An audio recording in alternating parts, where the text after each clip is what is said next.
Olá! Por um mundo onde as pessoas sempre busquem o desenvolvimento pessoal em harmonia com a evolução das comunidades em direção a um mundo melhor, está começando mais um programa parlatório aqui na TV Pai Eterno. Eu sempre achei economia um assunto complexo.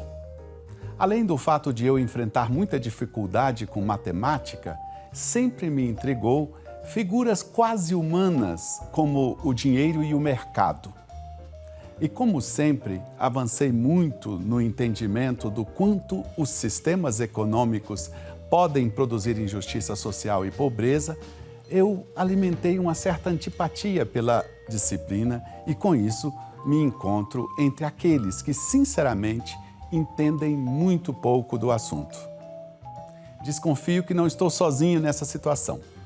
E é por isso também que eu acho que, do mesmo modo que me chamou a atenção, pode ter para você uma oportunidade belíssima para refletir sobre economia como instrumento de desenvolvimento pessoal e social, como estamos propondo no programa de hoje.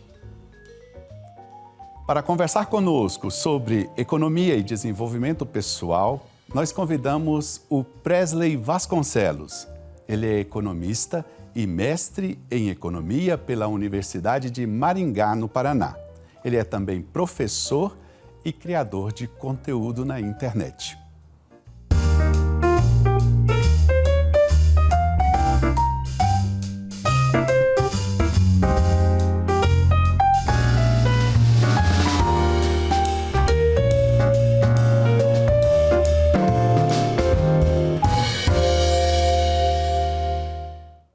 Presley Vasconcelos é economista, professor, possui publicações nacionais e internacionais sobre desenvolvimento socioeconômico e economia social.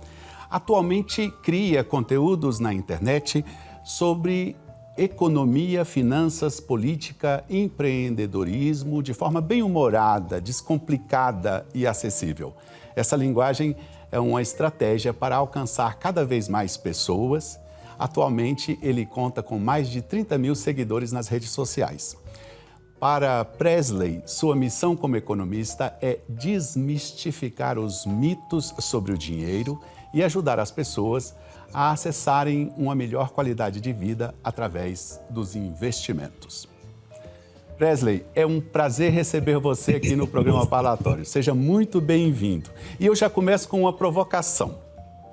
Como lidar com aquelas pessoas que acham que são da burguesia porque compraram um Saveiro 97 usado e fez isso com parcelas em 36 vezes? Antes de mais nada, muito obrigado pelo convite. É um prazer estar aqui falando sobre a minha área de atuação, um pouco sobre a minha profissão, que é muito importante, porque afinal de contas a gente lida com a economia o tempo inteiro. Da hora que a gente acorda até a hora que a gente vai dormir, é economia o tempo inteiro. E respondendo a sua pergunta, eu acredito que a consciência de classe, que nós chamamos de entender a qual espectro da economia nós pertencemos, é importantíssimo, porque nós conseguimos, assim, desenvolver políticas públicas e também defender ideais que se familiarizam com aquilo que a gente pertence.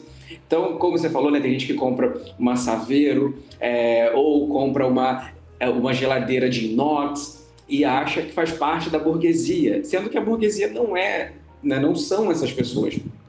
E a gente não fala isso, não é nem no sentido pejorativo, para que aquela pessoa se sinta mal, mas é porque hoje a nossa economia ela é caracterizada por uma economia em desenvolvimento, é uma economia subdesenvolvida. Então, boa parte da nossa população está mais próxima daquela pessoa que está na rua pedindo comida do que aquela pessoa que está ali viajando de jatinho para cima e para baixo.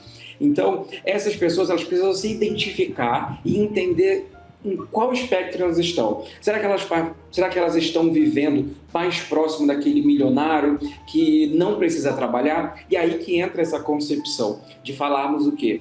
Tá, Se eu sou assalariado, se eu sou concursado, se eu dependo de uma renda que não é gerada previamente, ou seja, não é uma renda de um grande patrimônio ou de uma herança ou coisa do gênero, a gente não é da burguesia. Se eu dependo de que alguma pessoa compre de mim para que amanhã eu consiga comprar a minha própria comida, eu não sou burguesia. Se porventura eu trabalho e eu preciso vender a minha mão de obra, também não faço parte dessa burguesia. Então, como trabalhadores, a gente precisa se juntar para que a gente entenda melhor o que está acontecendo ao nosso redor. É interessante, Presley, porque a gente às vezes não quer dizer que é pobre. Eu começo até a assumir coisas que no meu dia a dia não é possível. Por exemplo, eu vi já na internet uma coisa assim que me parece bastante, que procede bastante, que uma pessoa rica ou alguém que é da burguesia ganha 7 mil reais, ele aplica. E uma pessoa pobre pega esses 7 mil reais e compra um celular novo. Quer dizer, parece contrastante, né, que a gente não tenha essa concepção. Presley, as prateleiras das livrarias estão cheias de livros de autoajuda, desenvolvimento pessoal, junto com o financeiro, até mesmo utilizando o nome de Jesus. Como é que você explica esse fenômeno, Presley? É que eu acho que, associando também a questão da religião, é que eu acho que todas as pessoas elas querem desenvolver a sua vida de uma forma financeira, pessoal, espiritual, de todas as formas. E o senhor, melhor do que eu, pode falar também que na própria Bíblia tem várias passagens que falam sobre a questão do financeiro também. E essa questão do desenvolvimento pessoal como um todo, eu acredito que ele demanda que haja o mínimo garantido para a dignidade daquela pessoa. Então, não tem como eu pensar, por exemplo, em desenvolvimento pessoal, profissional, espiritual, se eu estou com a minha cabeça pensando em como que eu vou conseguir pagar o aluguel no final do mês. Ou se realmente todos os meus filhos vão se alimentar de forma plena. Ou se eu vou conseguir, no próximo ano, arcar com as minhas despesas, porque eu não sei se o meu trabalho vai existir ali ainda.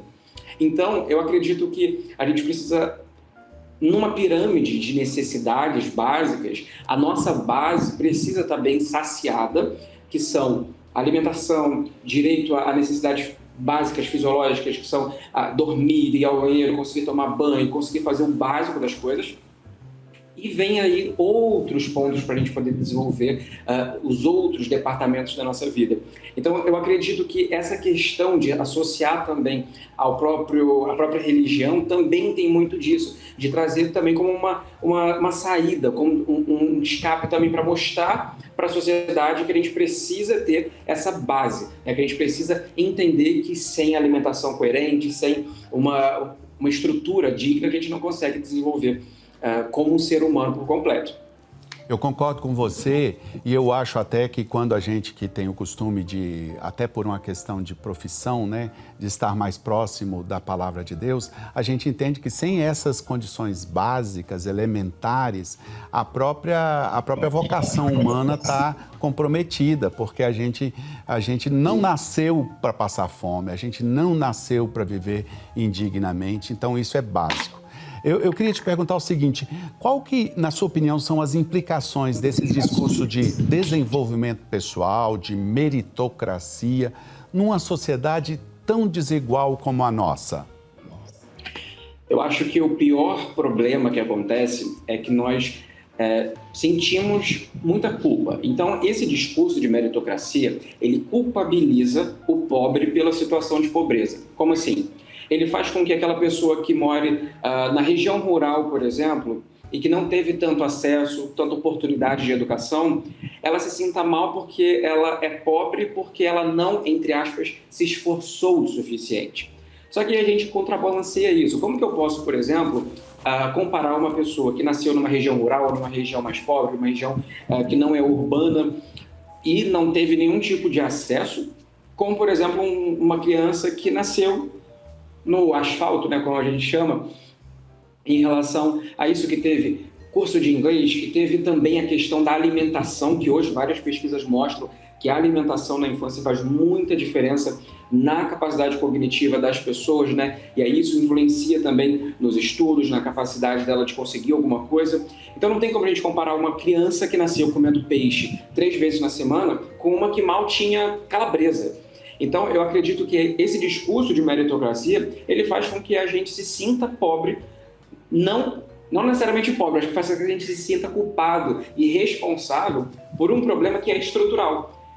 Então, não faz muito sentido falar que aquela pessoa que mora no alto do morro, ela é culpada pela situação dela, sendo que o salário dela é extremamente baixo, que ela vai no mercado, o salário dela não dá para ela comprar o básico, e ela não tem tempo para lazer, ela não tem tempo para cultura, ela não tem tempo para desenvolvimento, porque o pouco de tempo que sobra para essa pessoa, ela precisa fazer as tarefas de casa, ela precisa, às vezes, fazer um trabalho extra, ela precisa tentar fazer um bolo de pote para conseguir vender, para poder complementar a renda.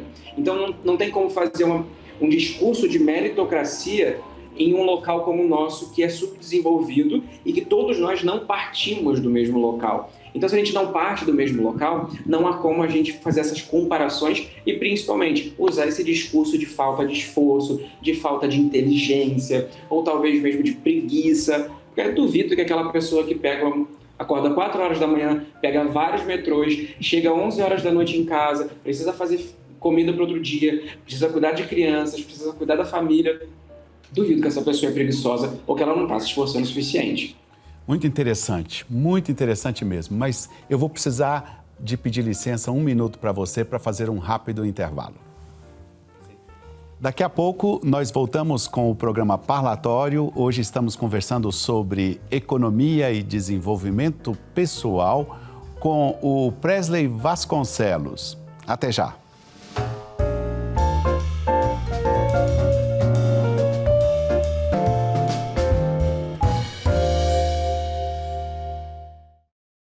Ficou mais fácil dedicar tempo e devoção ao Divino Pai Eterno. Baixe gratuitamente o aplicativo do Pai Eterno para smartphone e tablet.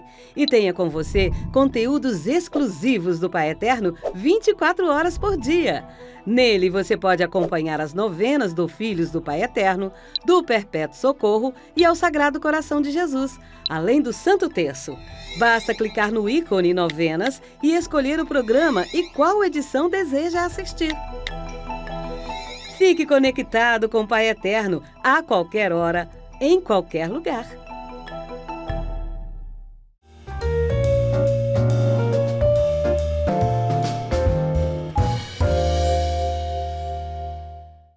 Estamos de volta com o programa Parlatório. Hoje conversando sobre economia e desenvolvimento pessoal e o perigo desse discurso meritocrático que a gente escuta muito por aí.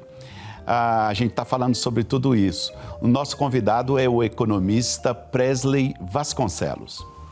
Presley, continuando, nós terminamos o primeiro bloco quando você fez uma extraordinária exposição sobre a dificuldade que a pessoa tem para poder, diante de tantas demandas, de tantas necessidades, pensar em investir, pensar em economizar, por causa vamos dizer assim, das necessidades básicas, gritantes, e aí ela desiste, ela para de pensar naquilo. Você falou para a gente sobre isso antes do intervalo. E agora eu quero falar de educação financeira. Como é que a gente faz para estimular esse interesse sem falácias?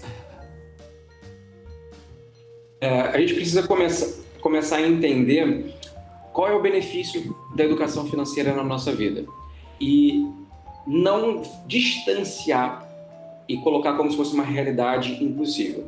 A educação financeira ela pode trazer para a gente uma organização financeira que é basicamente repartir a nossa renda de uma forma que a gente consiga colocar a nossa renda no futuro. Por quê? Quando a gente está falando dos nossos gastos cotidianos, o que geralmente acontece, e eu não quero que ninguém se sinta culpado se essa foi a realidade dessa pessoa, é que a gente gasta aquilo que a gente ganha. Só que a nossa renda e o nosso consumo, eles variam, eles trocam de posição. Às vezes, o nosso consumo supera a nossa renda. Quando? Vou dar o exemplo agora, outubro, Dia das Crianças. Dia das Crianças, você vai comprar um presente para o seu filho. Então, o seu consumo que vem ali bonitinho, seguindo todos os meses, do nada chega o Dia das Crianças e ele sobe. Quando você tem essa diferença, da onde que vai sair esse gargalo? Geralmente a pessoa tira da renda dela, cotidiana, ou ela, se tem ali algum tipo de reserva, alguma coisa do gênero, ela acaba pegando. E é aqui que mora essa diferença, que quando a gente tem essas flutuações do consumo, a gente precisa ter esse dinheiro já planejado. Então, é todo um processo que a gente precisa de entender que o nosso salário, ele precisa definir o nosso estilo de vida, não o contrário.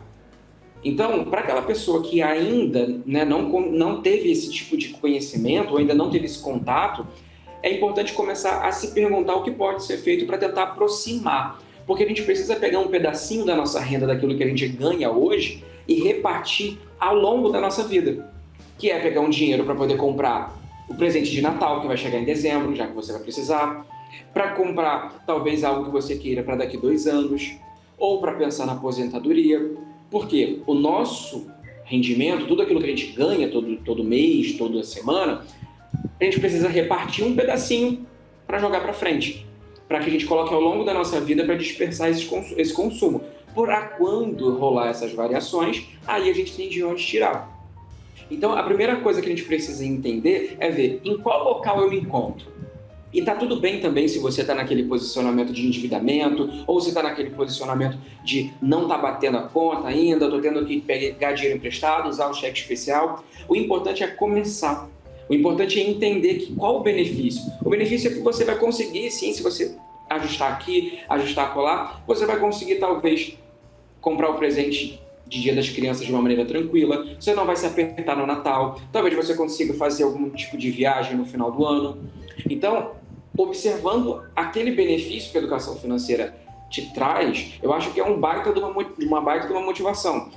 E aí, a partir daquilo, você começa a se perguntar e identificar com base na sua realidade, o que eu faço?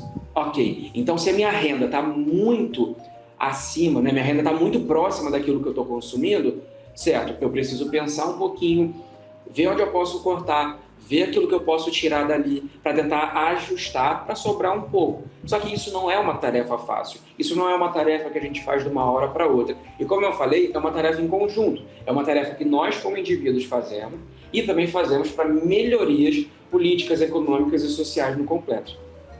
É interessante que ouvindo você sabe de quem que eu me lembrei? Da minha mãe. Que você falou assim, o salário é que deve ditar o seu estilo de vida e não o contrário. Minha mãe fala isso o tempo todo, sabe? Porque ela é uma pensionista, ela só tem o salário que ela sabe que tem, e quando começa aquela conversa lá em casa de comprar isso e comprar aquilo e fazer projeto para isso e para aquilo, ela repete o que você falou.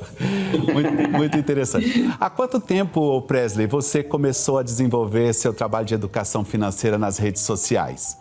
E o que te motiva a seguir o caminho diferente, né, desses tradicionais gurus do enriquecimento? Bem, eu comecei Eu já trabalho há quase 2 anos na internet, mas eu comecei mais forte com o processo da pandemia, porque eu vi o número de endividamento de pessoas aumentando. E eu sempre senti aquela vontade de tentar contribuir para as pessoas, aquele conhecimento que eu adquiri durante a minha formação. E aí eu falei, cara, tem muita gente falando sobre economia, falando sobre finanças, investimento, de uma maneira que não atende 80% da população. Talvez para aqueles 15%, 10% cai muito bem. E aquelas pessoas que falavam de uma forma um pouco mais realista, ainda possuíam algumas coisinhas ali que eu não concordava muito bem. E aí eu comecei a tentar mostrar esse lado, que até é o meu slogan, né, de economia para pessoas reais, justamente por isso.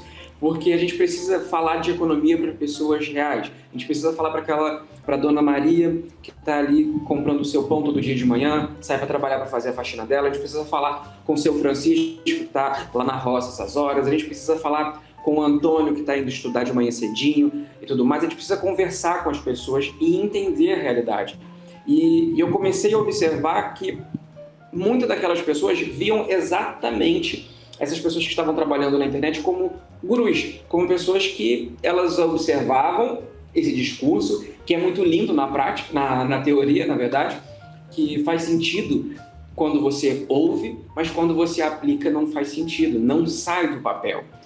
E aquela geração frustrada porque talvez chegava nos 30, nos 40 anos e não conseguia, talvez, fazer o básico que esses gurus falavam.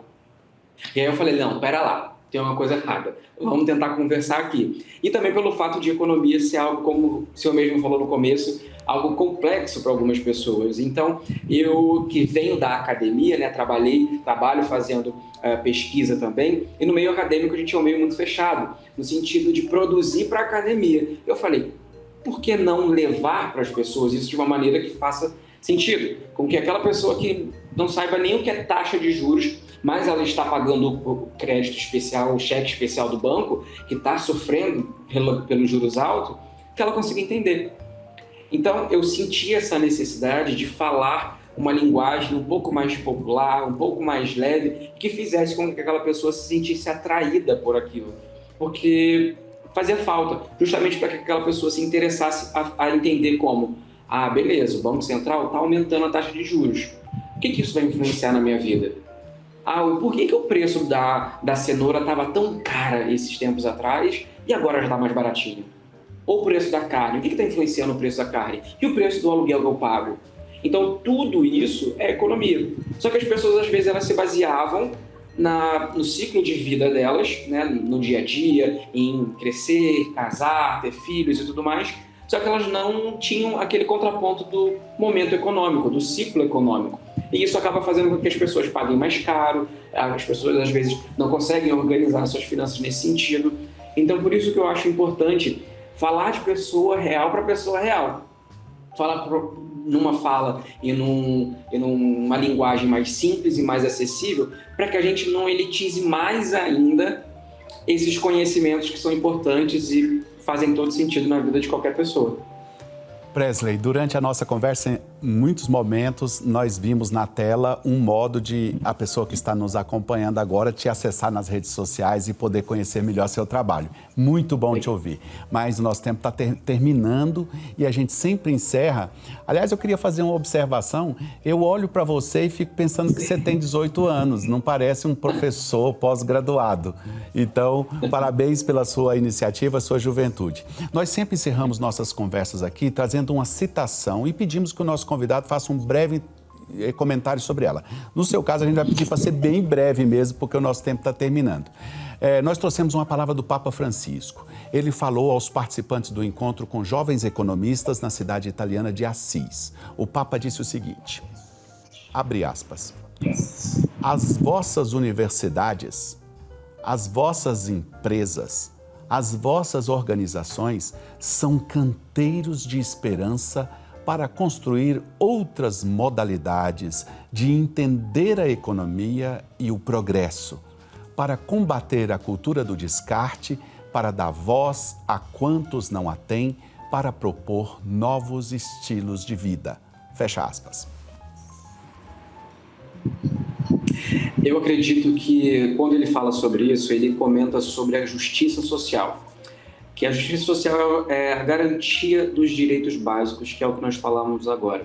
Eu acho que é nosso dever como sociedade, quando eu falo sociedade, eu cito todos esses espaços, essas instituições, o qual ele comenta, justamente porque é importante que nós pensemos naquelas pessoas que não conseguem se defender sozinhas. Presley Vasconcelos, muitíssimo obrigado pela sua presença em nosso programa. Eu que agradeço. Agradeço também a você que esteve conosco no programa de hoje. Continue com a TV Pai Eterno. Um abraço, obrigado e até a próxima.